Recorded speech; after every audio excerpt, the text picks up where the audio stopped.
హైదరాబాద్ సుందరయ్య నగర్లో గ్రామీణ ఉపాధి హామీ చట్టంపై సదస్సు జరిగింది। ఈ కార్యక్రమానికి ముఖ్య అతిథిగా మంత్రి సీతక్క హాజరయ్యారు। 2005లో యూపీఏ హయాం నుండి కొనసాగుతున్న ఈ చట్టాన్ని నేడు బీజేపీ ప్రభుత్వం నీరుగారుస్తుందని ఆమె మండిపడ్డారు। రాహుల్ గాంధీ గ్రామీణులకు ఉపాధి అవకాశాలపై మొగ్గు చూపటం జరిగిందన్న సీతక్క ప్రతి ఒక్కరూ గ్రామీణులు కలిసి బీజేపీ ప్రభుత్వంపై దాడి చేసి తమ హక్కులను కాపాడుకోవాలని పిలుపునిచ్చారు। కాంగ్రెస్ కూడా ఆనాడు ప్రజల యొక్క జీవన పరిస్థితులను చూసి ఏ గ్రామంలో వారికి పని కల్పించాలనేటువంటి లక్ష్యంతో తీసుకొచ్చిందే ఈ గ్రామీణ ఉపాధి హామీ చట్టం।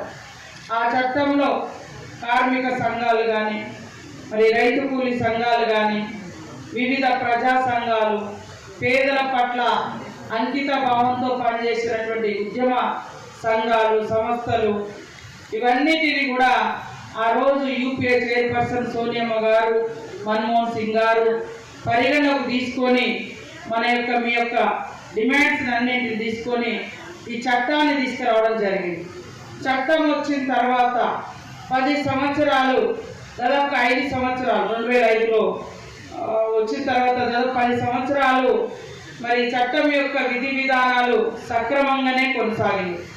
దానిలో భాగంగానే ఆ రోజు కూలీలకు తట్టలు ఇచ్చిండ్రు, గడ్డపారలు ఇచ్చిండ్రు, టెంట్లు వేసిండ్రు, మరి మెడికల్ కిట్లు ఇచ్చిండ్రు, వాటర్ ఇచ్చిండ్రు, అన్నీ కూడా కాంగ్రెస్ ప్రభుత్వము యూపీఏ ప్రభుత్వం మీరందరూ భాగస్వాములుగా ఉన్నటువంటి ప్రభుత్వంలో అప్రతిహతంగా మరి జరిగినాయి।